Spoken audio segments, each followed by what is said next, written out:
Black holes space में बड़े fascinating objects हैं। ये स्पेस टाइम के वो रीजन्स हैं जहां ग्रेविटी बहुत स्ट्रांग होती है। ये हर चीज को अपने सेंटर की तरफ खींचती है। इस खिंचाव से कुछ नहीं बच सकता, लाइट भी नहीं, जो सबसे तेज चीज है। इसीलिए ये ब्लैक होते हैं। ये चमकते नहीं और ना ही लाइट रिफ्लेक्ट करते हैं। हमारी आंखों को ये बिल्कुल दिखाई नहीं देते। सोचो एक कॉस्मिक वैक्यूम क्लीनर जैसा। ब्लैक होल का किनारा स्पेशल होता है, इसे इवेंट होराइजन कहते हैं। समझो ये एक पॉइंट ऑफ नो रिटर्न है। एक बार कोई चीज इस बाउंड्री को क्रॉस कर ले तो वो बाहर नहीं निकल सकती। ग्रेविटी उसे लगातार अंदर खींचती रहती है। इवेंट होराइजन कोई फिजिकल सरफेस नहीं है, ये स्पेस में एक मैथमेटिकल बाउंड्री है। ये वो जगह है जहां एस्केप वेलोसिटी लाइट की स्पीड से ज्यादा हो जाती है। ये कॉन्सेप्ट ब्लैक होल्स को समझने के लिए बहुत जरूरी है।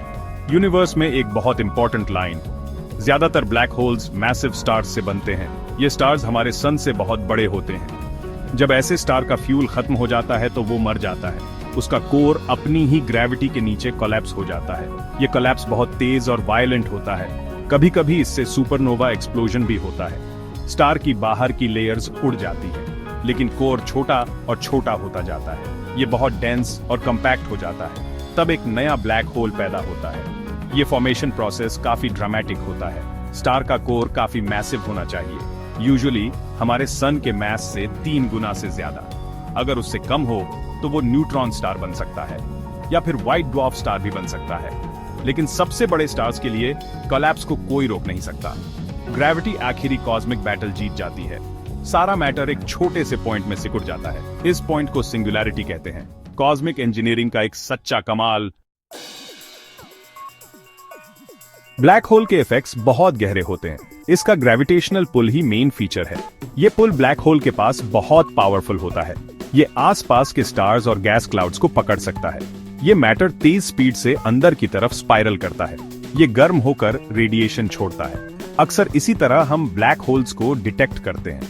इनकी ग्रेविटी अपने आसपास के माहौल को शेप देती है। ये पास के ऑब्जेक्ट्स की मोशन पर असर डालती है। एक सच्चा कॉस्मिक टाइटन जो दिखता नहीं पर बहुत ताकतवर है। Gap 2s। सोचो कोई ऑब्जेक्ट बहुत पास चला जाए, टाइडल फोर्सेस बहुत जबरदस्त होती है। ऑब्जेक्ट का एक साइड ज्यादा जोर से खींचता है। फोर्स के इस डिफरेंस से वो स्ट्रेच हो जाता है। इस स्ट्रेचिंग इफेक्ट को स्पैगेटिफिकेशन कहते हैं। ऑब्जेक्ट लंबा और पतला हो जाता है, स्पैगेटी जैसा। ये एक एस्ट्रोनॉट के साथ भी होगा। ये बहुत ही एक्सट्रीम एनवायरनमेंट है। ऐसी जगह आप जाना नहीं चाहोगे। यूनिवर्स कभी कभी बहुत बेरहम हो सकता है। ब्लैक होल्स स्पेस टाइम को भी अफेक्ट करते हैं। एल्बर्ट आइंस्टाइन की थ्योरीज ने ये प्रेडिक्ट किया था। उनकी थ्योरी ऑफ जनरल रिलेटिविटी बहुत इंपॉर्टेंट है। ये ग्रेविटी को स्पेस टाइम का कर्वेचर बताती है। मैसिव ऑब्जेक्ट्स स्पेस टाइम को वार्प या बेंड करते हैं। एक ब्लैक होल एक बहुत गहरा कुआं बनाता है। ये एक रबर शीट पर रखे भारी बॉल जैसा है। ऑब्जेक्ट जितना मैसिव होगा, कुआं उतना ही गहरा होगा। लाइट स्पेस टाइम के इन कर्व्स को फॉलो करती है, इसीलिए लाइट भी इनके आसपास बेंड होती है। टाइम खुद ब्लैक होल्स के पास अजीब तरह से बिहेव करता है। ये रिलेटिविटी का एक और प्रिडिक्शन है। स्ट्रॉन्ग ग्रेविटी के पास टाइम धीरे गुजरता है। इस इफेक्ट को ग्रेविटेशनल टाइम डिलेशन कहते हैं। ब्लैक होल से दूर किसी ऑब्जर्वर के लिए इवेंट होराइजन के पास का टाइम बहुत स्लो लगेगा। अगर आप किनारे के पास सेफली मंडरा सकते तो आप अर्थ के लोगों से धीरे बूढ़े होते। यूनिवर्स में ऐसी माइंड बेंडिंग प्रॉपर्टीज होती हैं। इन्हें एक्सप्लोर करने से हमें रियलिटी समझने में मदद मिलती है।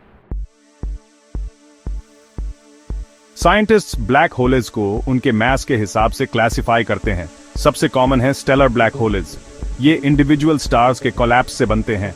ये टिपिकली सन के मास से कुछ गुना होते हैं, शायद टेंस ऑफ सोलर मासेस तक। हमारी मिल्की वे गैलेक्सी में शायद बहुत सारे हैं, मिलियंस, शायद हंड्रेड्स ऑफ मिलियंस भी। ये स्पेस में घूमते रहते हैं, ज्यादातर अनदेखे।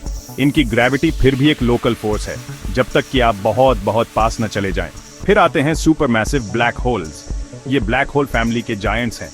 इनके मैसेज हमारे सन से मिलियंस या बिलियंस गुना होते हैं। साइंटिस्ट का मानना है कि ज्यादातर बड़ी गैलेक्सीज में एक होता है। ये उन गैलेक्सीज के बिल्कुल सेंटर में रहते हैं। हमारी अपनी मिल्की वे में भी एक है। इसे सेजिटेरियस ए स्टार कहते हैं। ये जायंट्स कैसे बने, ये अभी भी एक पजल है। क्या ये छोटे ब्लैक होल्स से बड़े हुए या बड़े गैस क्लाउड सीधे कोलैप्स हो गए? शायद और भी टाइप्स हों। इंटरमीडिएट मैस ब्लैक होल्स एक आइडिया है। इनके मैसेज स्टेलर और सुपर मैसिव के बीच होंगे, शायद हंड्रेड्स या थाउजेंड्स ऑफ सोलर मैसेज। इनके लिए एविडेंस भी आ रहा है, लेकिन अभी भी डिबेटेड है। ये सुपर मैसिव वालों के लिए सीड्स हो सकते हैं। कुछ थ्योरीज मिनी ब्लैक होल्स भी सजेस्ट करती हैं। इन्हें कभी कभी प्राइमोर्डियल ब्लैक होल्स कहते हैं। ये शायद अर्ली यूनिवर्स में बने होंगे। ये बहुत छोटे होंगे, शायद एटम से भी छोटे। सबसे बड़ी मिस्ट्री ये है कि अंदर क्या होता है। इवेंट होराइजन के पार क्या है। हमारे करंट फिजिक्स के लॉज वहां काम नहीं करते। सेंटर में सिंगुलैरिटी है, थियोरेटिकली इन्फिनिट डेंसिटी का पॉइंट। लेकिन इन्फिनिटी एक सिग्नल है कि फिजिक्स इनकम्प्लीट है। इसे समझने के लिए हमें नई थ्योरीज चाहिए। शायद क्वांटम ग्रेविटी में जवाब हो। ऐसे एक्सट्रीम स्टेट में मैटर कैसा होता है, ये साइंस के सबसे बड़े सवालों में से एक है। ब्लैक होल्स को डायरेक्टली ऑब्जर्व करना बहुत मुश्किल है। वो ब्लैक होते हैं, इसलिए कोई लाइट नहीं छोड़ते। हम उन्हें टेलीस्कोप से स्टार्स की तरह नहीं देख सकते। तो साइंटिस्ट्स को क्लेवर डिटेक्टिव्स बनना पड़ता है। वो ब्लैक होल्स के इफेक्ट्स को ढूंढते हैं। वो अपने आसपास के माहौल पर कैसे असर डालते हैं, ये की है। ये इनडायरेक्ट एविडेंस बहुत पावरफुल है। ये हमें बताता है कि ये इनविजिबल ऑब्जेक्ट्स एग्जिस्ट करते हैं। ये वैसा ही है जैसे पत्तों को देखकर हवा को महसूस करना। यूनिवर्स अपने आप को छुपे हुए तरीकों से दिखाता है। साइंटिस्ट्स उन्हें ढूंढने के लिए कई मेथड्स यूज करते हैं। वो स्टार्स को एक खाली पॉइंट के चारों ओर ऑर्बिट करते हुए देख सकते हैं। अगर स्टार्स किसी दिखाई ना देने वाली चीज के आसपास बहुत तेजी से घूमते हैं, तो ये सजेस्ट करता है कि वहां कोई मैसिव ऑब्जेक्ट है। सैजिटेरियस ए एस्टेरिस्क को ऐसे ही कंफर्म किया गया था। दूसरा तरीका है एक्रीशन डिस्क्स को ढूंढना।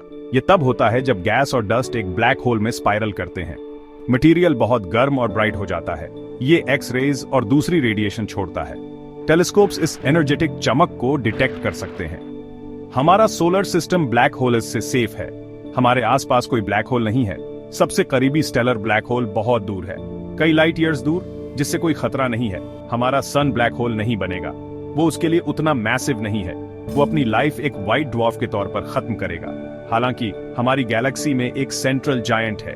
सैजिटेरियस ए एस्टेरिस्क करीब 26,000 लाइट ईयर्स दूर है। इसकी ग्रेविटी गैलेक्सी को एक साथ रखती है। 2019 में साइंटिस्ट्स ने एक माइलस्टोन अचीव किया। इवेंट होराइजन टेलीस्कोप ने एक इमेज कैप्चर की। यह पहला डायरेक्ट विजुअल एविडेंस था। पिक्चर ने एक ब्लैक होल की शैडो दिखाई। ये M87 गैलेक्सी का सुपर मैसिव वाला था। ये आइंस्टाइन की थ्योरीज के प्रेडिक्शन से मैच हुआ। ये साइंस और टेक्नोलॉजी के लिए एक बड़ी जीत थी। रिसर्च अब बहुत एक्साइटमेंट के साथ जारी है। हम इन डार्क वंडर्स के बारे में और सीख रहे हैं। यूनिवर्स के पास हमारे लिए अभी भी बहुत सारे सीक्रेट्स हैं।